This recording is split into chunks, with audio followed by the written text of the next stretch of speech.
एक महीना हुआ है OnePlus Nord 2 को लॉन्च हुए और इन एक महीने में दो कांड हो गए दोस्तों फोन के साथ में। दो अलग अलग केसेस में फोन हो गया है एक्सप्लोड। कंपनी इसकी रिसर्च कर रही है फिलहाल किन वजहों से हुआ है, लेकिन शुरुआती जांच में कंपनी ने यही कहा है कि बाहरी एक्सटर्नल कुछ फैक्टर्स हैं जिनकी वजह से ऐसा एक्सीडेंट हुआ है। बाकी और जांच अभी चल रही है। तो एक्सटर्नल फैक्टर कौन कौन से हो सकते हैं जिनसे आप अपने फोन को बचा सकते हैं, बात करेंगे इसी के बारे में। तो लास्ट तक देखिए वीडियो। मैं हूं अशफाक और आप देखना शुरू कर चुके हैं टेक्निकल चार्जर।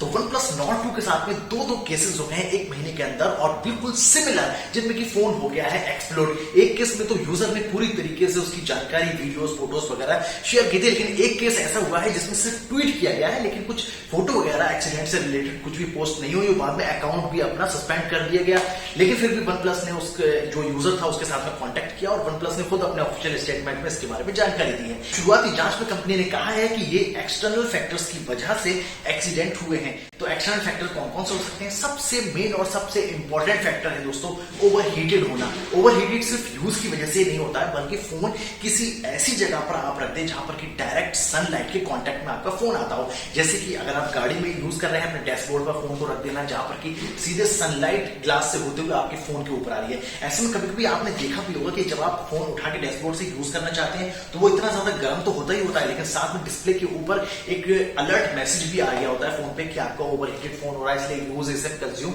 ना करें। तो ये दोस्तों कुछ स्मार्टफोन्स अलर्ट तो दे देते हैं, लेकिन इन रिएक्शंस की वजह से, जो हीट रिएक्शंस हैं उनकी वजह से बैटरी पर बहुत ज्यादा इफेक्ट पड़ता है। कभी कभी तो ऐसा हो जाता है कि ओवरहीट होने की वजह से जो बैटरी है उसके केमिकल कंपोजिशन में कुछ ऐसे चेंजेस होते हैं, बदलाव होते हैं, जिसकी वजह से बैटरी फूलना शुरू हो जाती है। और जब बैटरी फूलती है तो उसके अंदर गैस जो है ना वो अकर होना शुरू हो जाती है, ऑक्सीजन, कार्बन डाइऑक्साइड और भी दूसरी गैसेज होती हैं, और उनका प्रेशर बढ़ने की वजह से एक्सप्लोड हो जाता है फोन।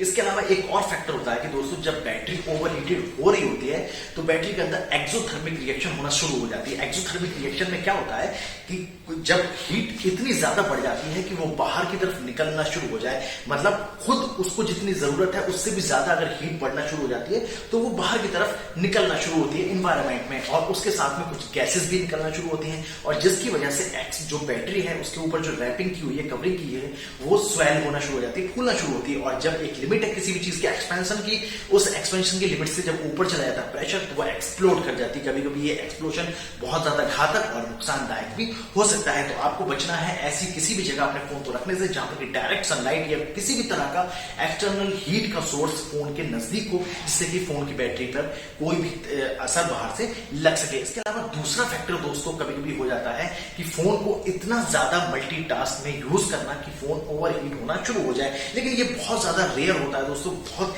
इस वजह से बहुत ज्यादा केसेस कभी भी हमने दुनिया में नहीं देखे, लेकिन हाँ फोन ओवरहीट होता है, ये एक चीज हो सकती है। लेकिन तीसरा जो आपको एक्सटर्नल फैक्टर बताने जा रहा हूं वो इंपॉर्टेंट हो सकता है। ज्यादातर फोन गिरने की वजह से, कोई भी आपके सरफेस पर कहीं पर भी फोन आपके हाथ से टूट के गिर जाता है तो नॉर्मली हमें लगता है कि अगर ग्लास नहीं टूटा है तो यानी कि फोन ठीक ठाक है, लेकिन दोस्तों ऐसा नहीं होता है। कभी कभी ऐसे चांसेस होते हैं कि फोन गिरने की वजह से जो बैटरी का अपना इंटरनल स्ट्रक्चर है उसमें कुछ बदलाव हो जाते हैं, जैसे कि उसका सर्किट वगैरह है उसमें कुछ लूजिंग हो जाना, कुछ शॉर्ट सर्किट हो जाना या कुछ और चेंजेस हो जाना, जिसकी वजह से जब आप चार्जिंग करते हैं फोन को या यूज करते हैं बहुत ज्यादा, उस टाइम पर बैटरी में कुछ और तरह के केमिकल रिएक्शंस वगैरह होना शुरू हो जाते हैं जो कि एबनॉर्मल होते हैं, नॉर्मली वैसे नहीं होते हैं। और एबनॉर्मल कोई भी चीज होती है तो दोस्तों वो लॉन्ग टर्म में जाकर कोई ना कोई नुकसान दे सकती है। तो आपको ध्यान रखना है कि आपका फोन अगर बहुत ज्यादा किसी कॉन्क्रीटल सरफेस पे गिरा है जहां पर चोट लग सकती है तो फोन को आप चेक जरूर कीजिए। चार्जिंग के टाइम पर भी बैटरी के जो बिहेवियर है उसको भी आप मॉनिटर कीजिए कि कहीं कुछ इस तरह का कुछ मैकेनिज्म तो अंदर नहीं चल रहा है। तो दोस्तों ये कुछ एक्सटर्नल फैक्टर हैं जो कि इंपॉर्टेंट थे, वो मैंने आपको बता दिए हैं। बाकी इसके अलावा कंपनी के जो मैन्युफैक्चरिंग डिफेक्ट्स होते हैं वो तो आप समझ ही सकते हैं कि अगर कोई भी कंपनी का मैन्युफैक्चरिंग डिफेक्ट है तो उसको आप चेंज नहीं कर सकते हैं। बाकी एक्सटर्नल फैक्टर से आप जरूर बचाव कर सकते हैं। तो जानकारी कैसी लगी दोस्तों नीचे कमेंट करके जरूर बताइएगा। वीडियो को लाइक कीजिए, शेयर कीजिए, चैनल सब्सक्राइब करना मत भूलिएगा। मिलेंगे और वीडियो के साथ, तब तक रखिए अपना ख्याल, जरूरी चैनल साथ। हिंदुस्तान जिंदाबाद।